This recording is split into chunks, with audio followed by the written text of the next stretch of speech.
Hello everyone, welcome to Personal Tutor. This is me Priyanshi and today we are going to do Chapter 2 Federalism, Civics Grade 10. ये chapter हमारे जो first chapter था power sharing उसी का एक form जो कि था वर्टिकल पावर शेयरिंग उससे रिलेटेड है. अब उससे कैसे रिलेटेड है? जैसे हमने देखा था कि वर्टिकल पावर शेयरिंग में पावर कैसे शेयर होती है, सेंट्रल गवर्नमेंट, स्टेट गवर्नमेंट और फिर उसके नीचे की रीजनल गवर्नमेंट जो भी होती है उनमें. अब किसी भी जगह की गवर्नमेंट दो टाइप की हो सकती है, या तो यूनिटरी या फेडरल.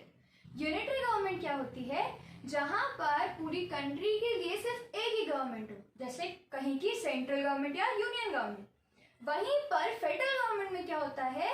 इट हैव टू और मोर देन टू लेवल्स, यानी सेंट्रल के साथ स्टेट और स्टेट के साथ नीचे और भी रीजनल गवर्नमेंट्स हो सकती हैं, पर कम से कम दो लेवल तो होनी चाहिए, तभी होगी वो फेडरल गवर्नमेंट.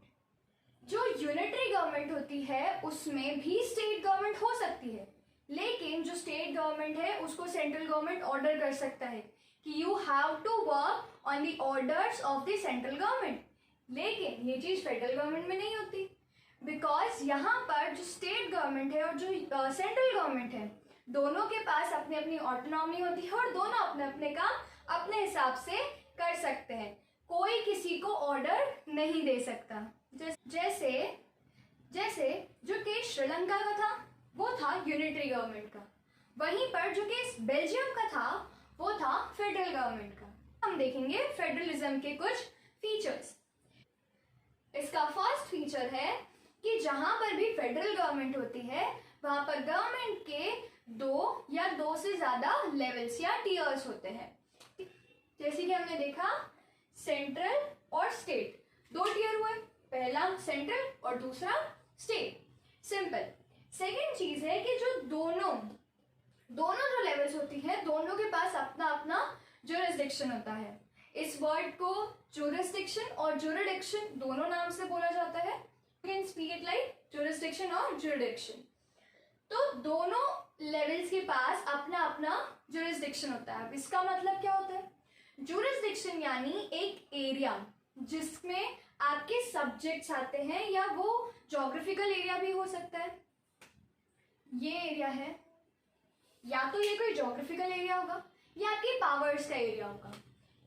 यानी दोनों लेवल्स के पावर का एरिया या उनके सब्जेक्ट्स जिसके बारे में वो डिसीजन ले सकते हैं वो फिक्स कर रखा है. तो दोनों के अपने अपने ज्यूरिसडिक्शन होते हैं और दोनों एक ही टाइम पर सेम सिटीजन्स को गवर्न करते हैं. जैसे इंडिया की गवर्नमेंट है, हमको पता है कि हमारी एक सेंट्रल गवर्नमेंट है या यूनियन गवर्नमेंट है, उन्हीं के साथ हमारी बहुत सारी स्टेट्स गवर्नमेंट भी है. सब गवर्न तो हम ही सबको कर रहे हैं, हम जितने भी इंडियन सिटीजन हैं हम सबको ही गवर्न कर रहे हैं, लेकिन फिर भी इन दोनों के पास अपना अपना डिफरेंट ज्यूरिसडिक्शन होता है. ज्यूरिसडिक्शन यानी एरिया ऑफ पावर और subject. Third is jurisdiction is mentioned in the constitution. दोनों के जो भी पावर होते हैं उनके बारे में, दोनों के जो भी सब्जेक्ट्स होते हैं उनके बारे में कॉन्स्टिट्यूशन में लिखा होता है. जिसके कारण क्या होता है, कोई ये नहीं बोल सकता कि मेरे ज्यूरिसडिक्शन में ऐसा नहीं है, मेरी पावर्स ऐसी हैं और मेरी पावर्स वैसी हैं, क्योंकि हमें पता है constitution is the final document.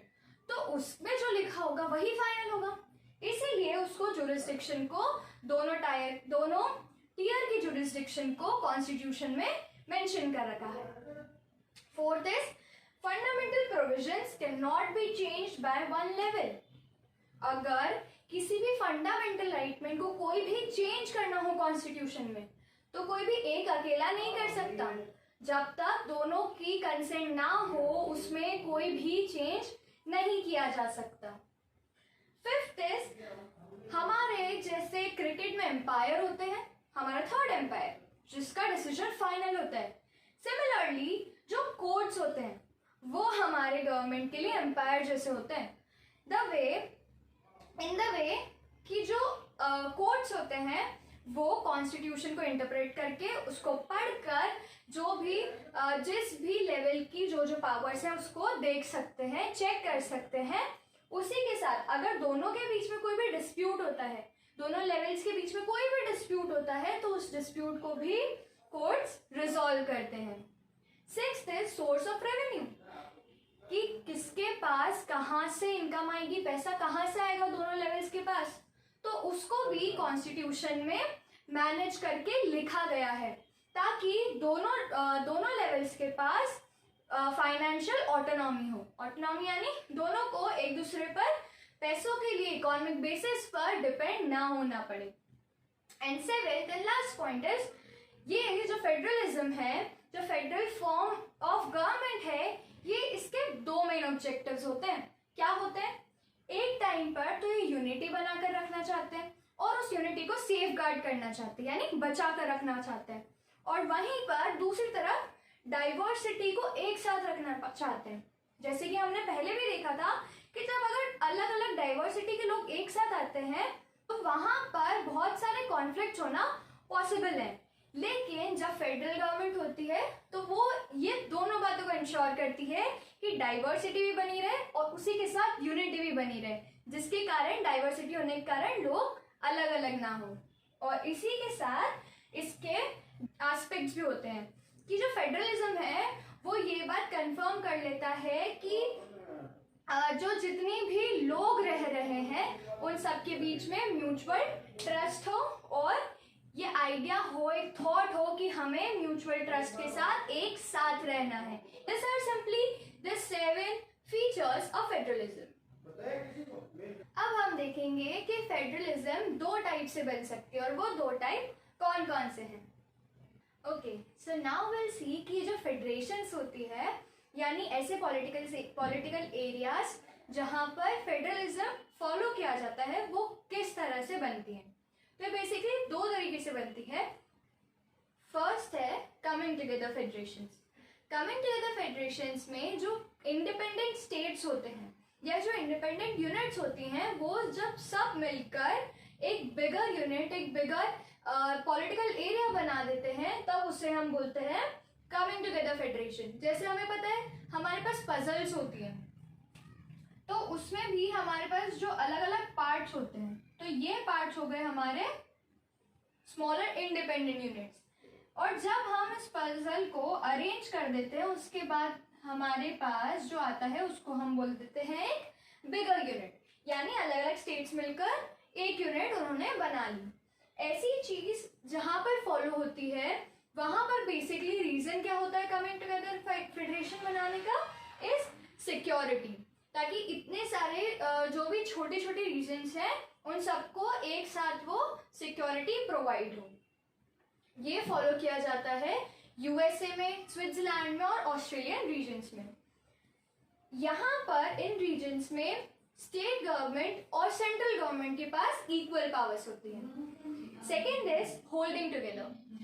जब एक बड़ी यूनिट अपने आप को स्मॉल स्टेट्स में डिवाइड कर देती है, जैसे ये एक बड़ी यूनिट है, अब इस बिगर यूनिट के पार्ट्स हो गए, सो जो this kind of federation is known as holding together federation. This is followed in India, Belgium, Spain. India में भी हमें पता है India is divided into many states, तो इसको हम बोलेंगे होल्डिंग टुगेदर। यहाँ पर मोस्टली सेंट्रल गवर्नमेंट के पास ज्यादा पावर्स होती है as compare to the state government. Also कई बार क्या होता है स्टेट्स के पास, अलग अलग स्टेट्स के पास अनइक्वल पावर डिस्ट्रीब्यूशन होता है और उसी के साथ कई स्टेट्स के पास स्पेशल पावर्स होती है। जैसे हमें पता है इंडिया में जम्मू एंड कश्मीर के पास थी। सेम वे बहुत बार होता है कि अलग अलग जो यूनिट्स होती हैं उनमें अनइक्वल डिस्ट्रीब्यूशन हो पावर का और उसी के साथ में कुछ स्टेट्स को स्पेशल पावर्स दी जाए। So these are simply 2 forms in which any federation is formed, coming together and holding together. Now we'll see why India is known as a federal nation in the next video. See you in the next part. Till then, bye bye, take care.